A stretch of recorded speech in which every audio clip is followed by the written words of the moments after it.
When I was young, I always wanted to do camping like him, going some far place, greenery, waterfront, cooking.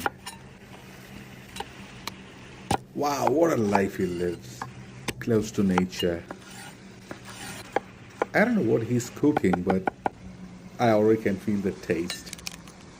That's the keema egg. Okay, he's filling it. That's flour. That's coriander, tomato. Mmm, must be making something nice.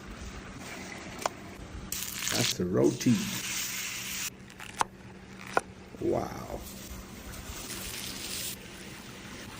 Tasty. Cheese up. Tasty. I love it.